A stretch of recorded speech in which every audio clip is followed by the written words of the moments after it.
A Christmas movie! Yay! Filled with murder, one-liners, F-bombs, torture, and a mom snapping the neck of a dying deer.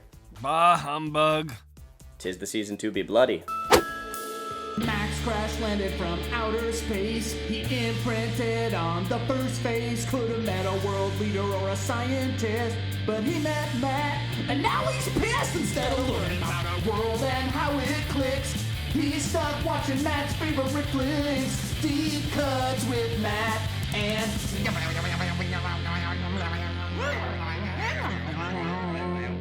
Max. Hi, I'm Matt Catanzano, and this is the buddy cop straight man to my nightmare person, Max. Buddy cop? Yeah, an entire subgenre where two people, or a dog and a person, who don't get along, learn to get along, and then solve a case, or take down a bad guy, or just make it to a destination. And that's us? Yeah, you're the Murtaugh to my Riggs, the Hooch to my Turner, the Tango to my Cash, the Talking T-Rex to my Whoopi Goldberg.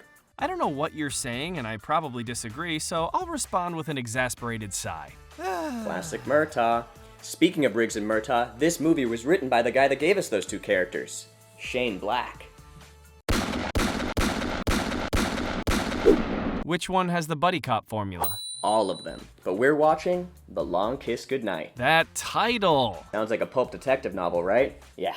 Shane Black loves those. He also loves chatty henchmen, one-liners, over-the-top action, and dare I say, friendship. It's a movie about strangers becoming friends? Kind of, at least for two characters. Almost everybody else is shot, stabbed, set on fire, or blown up.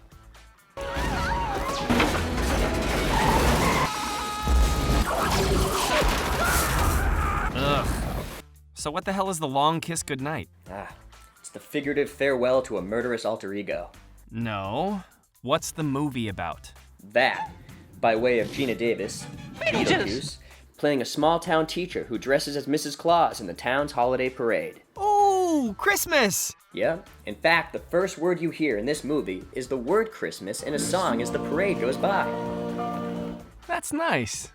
It is nice, except the parade is televised, and this man with one eye sees her. Especially the young and the Kid! Oh no. See, through voiceover, another thing Shane Black loves, we learn that this mild-mannered schoolteacher is actually 8 years old. She's 8? Well, not really, but that is when she was found, half dead, pregnant with amnesia, and began her new life. She's got amnesia. Too weird. Ugh, I already know where this is going. Yeah, you do. We all do. And if you don't, there's helpful scenes like this dream sequence where she talks to her bad self in the mirror. See how easy it comes back? I'm coming So she has amnesia and doesn't realize she's like a secret agent murderer or whatever. Exactly. But it's not the mystery that makes this so fun. Versions of this, of course, have existed for many years, both before and especially after 1996. And at this altitude, I can run flat out for a half mile before my hands start shaking. How can I know that and not know who I am? Matt Damon. It's how we get there, though. It's the journey, not the destination. Look at us, already getting along and ready to solve the case. Moving on, how does she figure out who she is? A new assignment? An old flame? An attempt on her life that makes her heroically spring into action? No.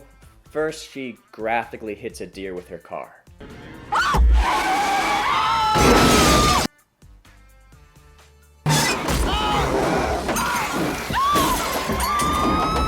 Then she's launched out of the windshield roughly 20 to 30 feet.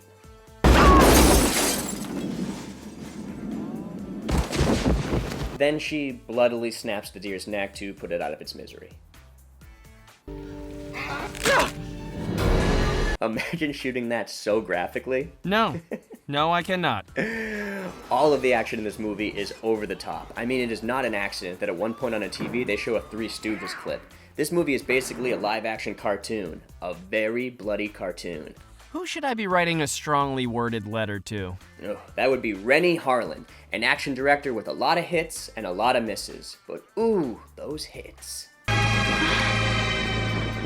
In a surprise to absolutely no one, I'll defend Cutthroat Island. I mean, that movie has a lot of very impressive practical effects. And Gina Davis as a badass pirate So, after the deer incident, she goes home and discovers that she's very, very good at cutting carrots. What?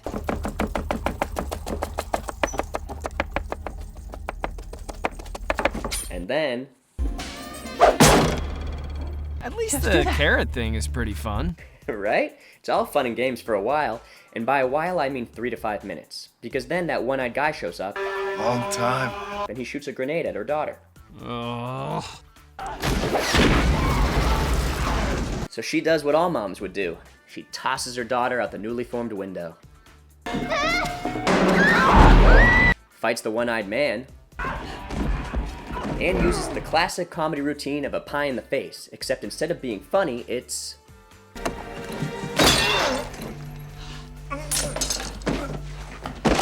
Gross.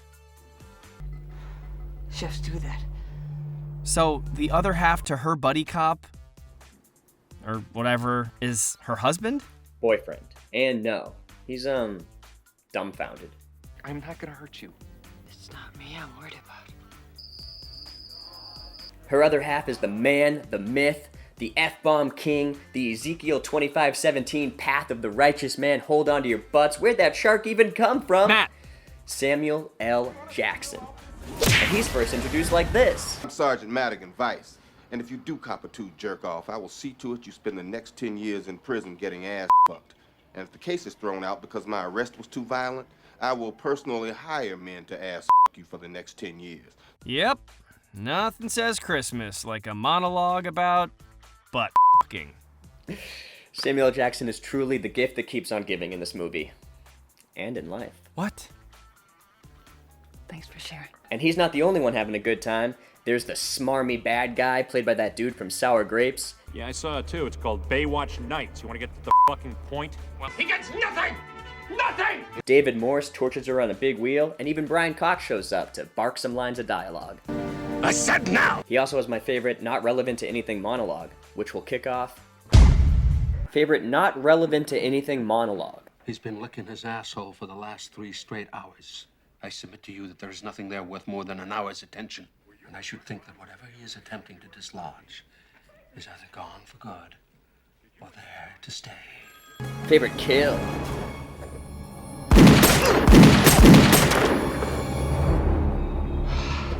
Favorite heartwarming moment. Life is pain. Get used to it. Favorite news report. And so much for the skydiving Santa of Hutchinson County. Favorite Samuel L. Jackson Fire out the line. back if you have to. Jesus, old man, how many of those things you got? Favorite trailer soundbite. I'm in the goddamn PTA. Then quit! Favorite insane action scene.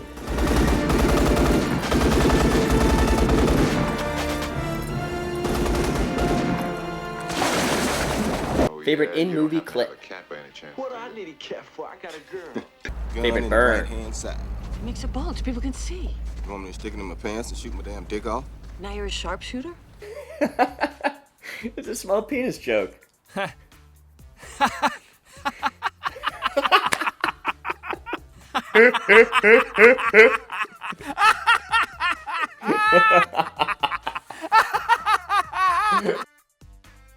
Oh, you're a sharpshooter now?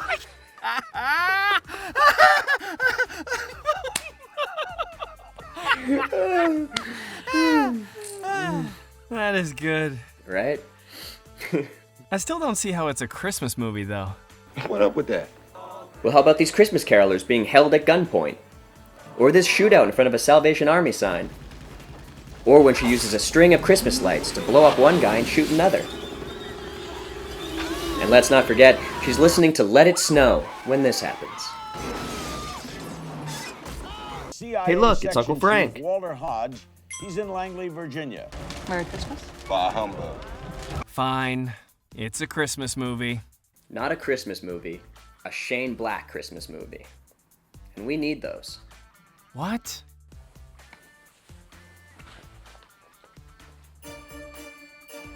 I guess I'll just hang here. What should I be doing? Hi, I'm Matt Catanzano. How'd you change Look, outfits? a lot of Shane Black's scripts are set at Christmas. He himself has acknowledged this, and he said that it's become sort of a gimmick and that he'll probably stop, but I'm here to say, I hope that he doesn't. We need his brand of violent, over-the-top, absurd holiday films. The magic of Christmas time gives his movies a once-upon-a-time quality that makes the action more fun and the drama more poignant. These aren't movies about perfect families celebrating the holidays. I never did one thing right in my life, you know that?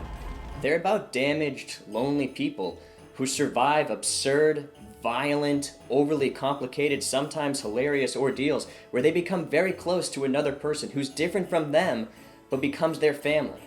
Not family through blood, but through shared experience. These damaged people meet someone who makes them whole. Whole for the holidays. How dare you? We need that. Plus, his movies rule. I mean, this movie rules, Lethal Weapon rules, Kiss Kiss Bang Bang rules. I mean, that note on the Christmas tree in Lethal Weapon, are you kidding me? What an awesome note!